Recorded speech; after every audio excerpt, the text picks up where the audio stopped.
are what you eat. You are what you eat. Find out on this episode of Talk Gnosis, with the first part of an ongoing series, Diet and Spirituality.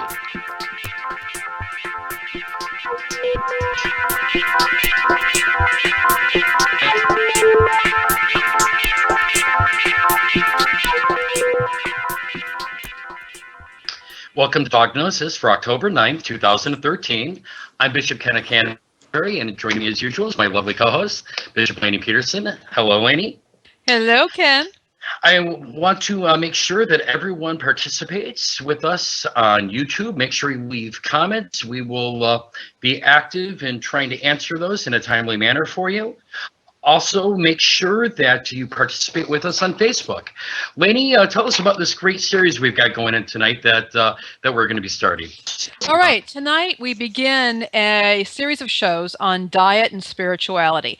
As far as I know, all major religions have specific teachings or restrictions on dietary choices, and we wanted to address this issue on our show. So periodically throughout the next several months, we're going to invite guests to discuss the role that diet plays in their religious or spiritual practice. And our guest tonight is the Reverend Deacon John DiGilio from the Apostolic Johnite Church. And Reverend DiGilio tells me that he is a vegetarian, usually. So welcome, Deacon.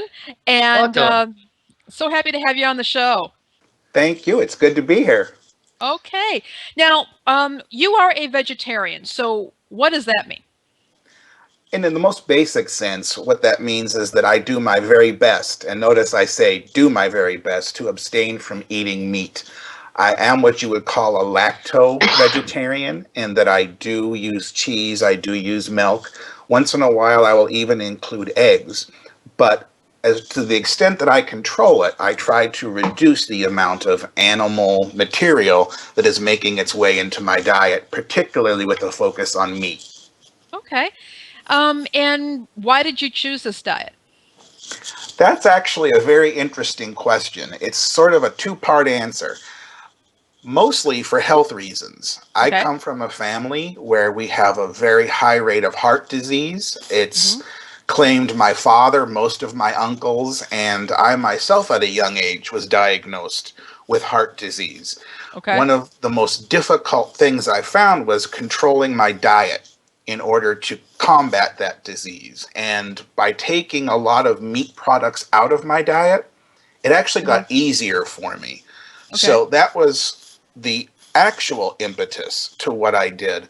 But there was also a moment, I don't know how many years ago now, but I was with a friend and we were visiting his family farm. And I got to spend a day playing with the farm animals. And I particularly grew attached to a particular calf. So this young cow and I became friends. I mean, we were spending the whole day together doing things. And near the end of my day there, one of the family members came over and said to me, "Don't get too attached to that." And I said, "Why? Will this cow be going to a dairy farm?" And he just looked at me with very matter-of-factly and said, "No, that's going to be somebody's dinner." And meanwhile, here I am, this kid holding this calf by the head, looking into these big brown eyes. And I think that was the moment that my heart broke.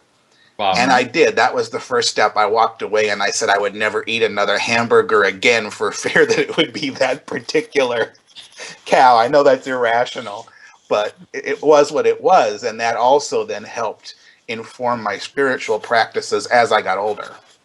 Can you talk about that? How did it, I tend to associate vegetarianism, say, with some of the Eastern religions, Hinduism, Buddhism, but also with some monastics. I know Christian monastics abstain from meat, but how does this enrich your spiritual practice, or what kind of part does that play? Well, for me, I spent a great deal of time practicing Buddhism alone by itself. I had a period where in my early 20s, I had just left the Catholic Church, which was a big part of my background. And of course, even as a Catholic, we had feasts and fasts, so there were certain restrictions that I was used to. But when I began studying Buddhism in particular and Eastern philosophy, that was the first time I really began to run into this idea that fasting or abstaining from certain things wasn't just about special days of the year. Okay. You know, for many of us in the Christian tradition, we're taught that certain types of fasts prepare you for something big, or, you know, in some ways they purify you. When I started studying the Eastern philosophy, this became something where there wasn't a disagreement. That was a complete agreement.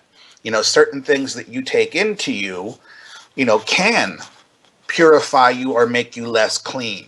So that fasting became something that was done every day. And I was introduced to a principle in particular called Ahimsa. Okay. And, you know, Ahimsa is this idea of not causing harm. All right. So you'll find Ahimsa in Buddhism, you'll find it in Hinduism, Jainism. A lot of the Eastern belief systems use this as one of their central tenets. And in fact, you know, if you ever get to a Jain temple, it's usually written above the door somewhere that this not causing harm is the highest form of law. And, you know, this was extended through my Buddhist studies, not just to other human beings, but the idea that sentience is all around us. So the animals, for instance, you know, that we look to for being our potential meals, you know, they were as worthy of this law as the rest of us. And of course, you know, we could go on at length about how certain faith systems look at the idea of reincarnation and the idea of the super soul, for instance. So you can debate the whole idea whether animals have souls. You know, some systems say yes, some say no. But this principle of ahimsa was what stuck with me. And even as I made my way back into Christianity, it struck me as something that had really become a big part of me. It wasn't just because I had studied Buddhism. As a Christian, I saw a huge application for this very same principle. The idea of not wanting to cause harm to anybody, even though Christianity has generally allowed for the consumption of animals. Well, it's very interesting because if you're really looking for an interesting study, just go into the history of eating meat and Christianity, because the debate is just vast. You have all kinds of biblical scholars who are saying there was never a prohibition. You have others who are saying there actually was a prohibition. Of course, as you get into the older Jewish laws, we start to talk about clean animals and unclean animals, so we start to divide them. But you know, one of the things that always sticks with me is if you go to the book of Genesis, you know, in Genesis 1, you know, after God has created the world and he's created everything upon it, he says to Adam, I give you every seed-bearing plant and every tree that has fruit. This will be yours for food. And then it says, and to all the beasts of the earth, I give these same plants. So if you wanted to be literal about this, you could say, well, in the Garden of Eden, everybody was vegetarian. And it's not until you get later into Genesis, after the fall of man, I think it's around Genesis 9 maybe, that all of a sudden God turns around and says, well, now that you're here, everything that lives and moves will be food for you. You know, I initially gave you the green plants, but now I give you everything. I just ask that you do not eat meat that has lifeblood in it. So, you know, the Bible itself is full of amazing contradictions as to what you can and cannot eat and when. And like I said, scholars can go back and forth, but it's a fascinating read if you have time. Absolutely. Bishop Ken? Let me ask you, John, is that, now how does this tie into your Johannite spirituality? I know that within various schools of Gnosticism, even within various esoteric groups, it's not that uncommon to have various dietary restrictions. Some particular groups may take kind of kosher restrictions where they've got to eat clean foods, be very kind of restrictive on their diet. But those are generally for certain practices and operations. Yourself now as a Johannite deacon, I'm sure looking to grow Mennonite community. How do you see your dietary restrictions? You see that as something that you would like to see grow within your tradition, or is this something that you want to kind of just personally grow and maybe share with your congregation and as part of your ministry? It's definitely the latter, Bishop Ken. Mm-hmm. You know, in my case, it's always something that's been very personal to me. And to me, it's like so many other things. It's a choice that I've made, and I don't feel that, for instance, I should be persecuted or looked down upon for doing it. But at the same time, I can't imagine being able to turn around and tell others, you know, this is what you have to do. To me, the whole idea behind spiritual practice and my reason for becoming Gnostic so many years ago is that a lot of what you do is very unique to you. So you can be part of a tradition. In this case, I'm Johannite. But whether you're Johannite or anything else, you know, the whole idea behind Gnosticism is to know yourself and then develop that relationship with God, to know the divine, if you will. So your spiritual practice has to work for you.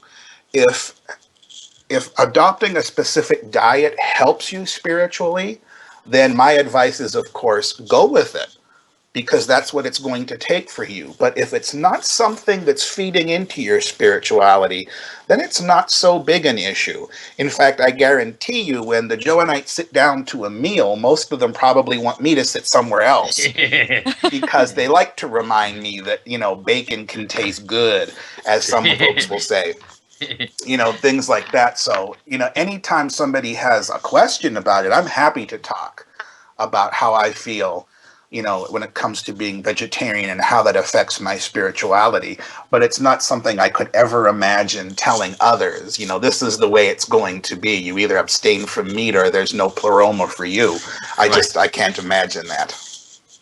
And I think that's a really good, I think a really good point of view that you have in that, because I think you put it all in a nutshell. I mean, it is very individual, and, you know, you got to find what works for you. You know, maybe a quick follow-up on this is that personally, what do you notice? Do you notice, like you mentioned in the beginning, that you and yourself feel more purified in spirit, not just in body, but by consuming no animal proteins? Do you feel not only but more spiritual?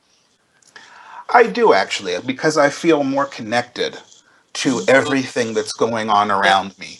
One of the things that attracted me to Gnosticism when I was younger was this idea of everything having that spark of the divine in it, and being able to look around you and recognize that spark of the divine. Now, of course, we can get into a debate whether, you know, who has the bigger spark? Is it me, or is it, you know, the chickens that are going to become the McNuggets?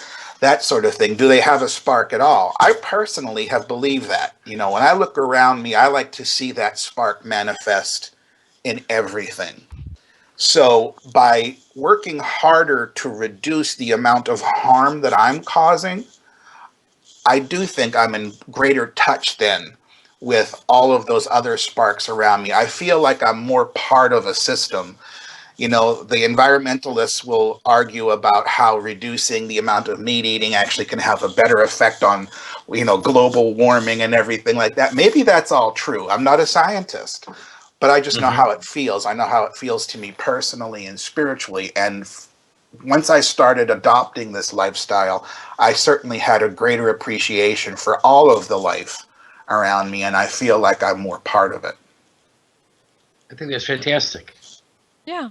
You know, it's interesting. I actually gave up meat for Lent, or I tried to earlier this year. I ended up getting sick, so I had to go back. But it was interesting, the mindfulness that I had, you know, eating such an automatic thing. We've been eating all our lives, and we're used to just being able to eat whenever, however, and then not being able to do that and having to read labels. And as a matter of fact, on Wednesdays and Fridays, I was vegan, as a matter of fact. And what I did really appreciate was I didn't really miss meat, but what it did remind me, and I had the little couple pain points of where I could eat, when I could eat, and I had to be very deliberate about my food choices, and that was a real eye-opener for me. Mm-hmm. And part of it too is just stopping to be mindful, like you said, of where everything comes from. Yep. And you don't have to be a vegetarian or a vegan to do that. You can be an omnivore, a complete carnivore, and still be able to realize that something had to suffer for that steak to be on your plate. Somebody had to labor for that to be on your plate. One of the things that I learned in working with our friends in many of the Eastern religions is this idea of you do things for your sense gratification, or you do things for the greater glory of God. And that's often what divides it. So, for instance, for many Hindus, especially Vaishnavas, which is a group that I'm very familiar with, they cook the foods that they think are most pleasing to their Lord, to their God, to Krishna. Okay. And they first offer it to Krishna in thanks. So they're not going to offer him something that would be displeasing to him. They're going to offer the things that are pleasing, and then they partake of what's left. So they're guaranteed that what they're eating, is pure, is looked upon as being holy by God. And even if you go into the Christian traditions, I believe it's in Romans, where they're having a discussion about what you eat versus what you shouldn't eat. And finally, it's said, he who eats meat, eat it to the Lord. And give thanks to the Lord. He who abstains, do so for the Lord and give thanks to the Lord. Again, it's this whole idea of make it your spiritual practice. Before you start feeding your face, stop and ask yourself, A, how did this get here? B, have I given enough thanks for it? And then C, offer it up in thanks. That's wonderful. That's actually just wonderful. Yeah, I just find that a great, I think this is just a great practice for all to get into. It really is. Absolutely. We're needing to wrap up here, but thank you, first of all, for being on the show, Deacon John. You do have an active ministry here in Chicago. Could you tell us a little bit about that? And how can our viewers get in touch with you? Oh, perfect. We've actually established an AJC parish here in Chicago. It is the parish of St. John the Revelator, and we're a small group right now. We are looking to get ourselves more grounded, but we're definitely open to new faces. We're always looking for new friends. You don't have to be a Gnostic or a Johannite to be part of our group. You can find us online by just going to St. John Revelator, and Saints abbreviated, so stjohnrevelator.org, and direct connection to us. Awesome. Great. And I'm looking forward to seeing you sometime soon. Deacon John and I are buddies here in the city. They have a great meetup group, study group. So I'm hoping that, people in the area can come out and join us sometime. Thank you all very much. Thank you. Well, make sure you join us next week. Next week, we are going to be starting the daily practice of modern Gnostics. Again, I want to thank everyone for being on the show tonight. Lainey, you want to let them know how they can find us? Sure. You can find us online at GnosticNYC.com, the Talk Gnosis Facebook page, and you can also contact us through our YouTube comments, by email at talkgnosis@gnosticnyc.com. And this has been a production of Gnostic NYC Network. If you enjoyed this show, we would appreciate it if you would share it with your friends. Click the like button on YouTube there and subscribe to our channel. We really appreciate it. If you could also tweet it or put it on Google Plus or on your Facebook page, we'd love it if you would share it with others. Opinions expressed on this program do not necessarily represent the views of Gnostic NYC or any organization. No animals were harmed, especially during the production of this show. And for more Talk Gnosis, please join us every Wednesday night for a new episode. Thank you so much. Good night, everyone. Thank you again, John. Thank you, Bishop. Thank you. And thank you, Bishop Laney.